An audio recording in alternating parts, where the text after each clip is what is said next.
দুর্লভ ঐতিহ্যের ধারক রাজশাহীর বরেন্দ্র জাদুঘর। এটি দেশের প্রথম জাদুঘর এবং দক্ষিণ এশিয়ার অন্যতম প্রত্নতাত্ত্বিক সংগ্রহশালা। দুষ্প্রাপ্য সব প্রত্ন সম্পদ নিয়ে আজও স্বমহিমায় দাঁড়িয়ে আছে এই জাদুঘর। যুগের পর যুগ ধরে প্রাচীন ঐতিহ্যের সাক্ষ্য বহন করে আসছে। রাজশাহীর প্রতিনিধি এম মামুনের তথ্য ও ছবিতে সঞ্জিতা শম্পার টেক্সট রিপোর্ট।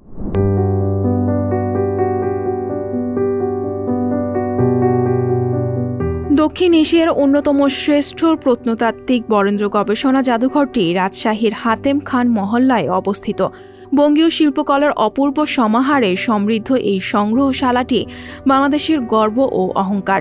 বরেন্দ্র অঞ্চলের রাজন্যবর্গ, সমসাময়িক জ্ঞানী, গুণী ও পণ্ডিতজন এখানকার নিজস্ব ইতিহাস, সংস্কৃতি ও ঐতিহ্য সংরক্ষণের জন্য 1910 সালে এই বরেন্দ্র গবেষণা জাদুঘর প্রতিষ্ঠা করেন। পরে ভারতীয় সমিতির আইন অনুযায়ী 1914 সালে জাদুঘরটি নিবন্ধন করা হয়। ভারতবর্ষে প্রাচীনকাল থেকেই শিল্পকলার একাধিক ঘরানা রয়েছে। এগুলোর মধ্যে বিখ্যাত হচ্ছে গান্ধার, সারনাথ, মথুরা, মগধ ও বরেন্দ্র ঘরানা। বরেন্দ্র গবেষণা জাদুঘর বরেন্দ্র ঘরানাকে প্রতিনিধিত্ব করছে। দশক বা শতকের অনেক পুরাতন ঐতিহ্যপূর্ণ মূর্তি থেকে অনেক কিছুই আছে, কিন্তু এই মূর্তিগুলো যেখানে রাখা হয়েছে সেই গ্যালারিগুলোতে যদি এক্সট্রা ম্যান পাওয়ার অ্যাড করা হতো, যারা আমাদের ওই বিষয়বস্তু বা ওই ইতিহাস সম্পর্কে আমাদের আরও ভালোভাবে ধারণা দিত।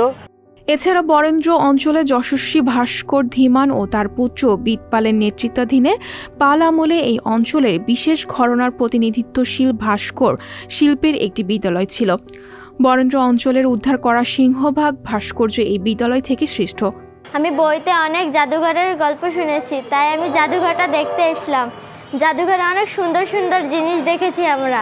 এছাড়া জাদুঘরে সংরক্ষিত জৈব ও অজৈব পুরাবস্তু পরিচর্যার জন্য একটি আধুনিক সংরক্ষণশালা নির্মিত হয়েছে। প্রতিদিন শত শত পর্যটক এবং জ্ঞানান্বেষীগণ এই প্রাচীন জাদুঘরটি দেখতে আসেন। সঞ্জিতা শম্পা, সংবাদ প্রকাশ।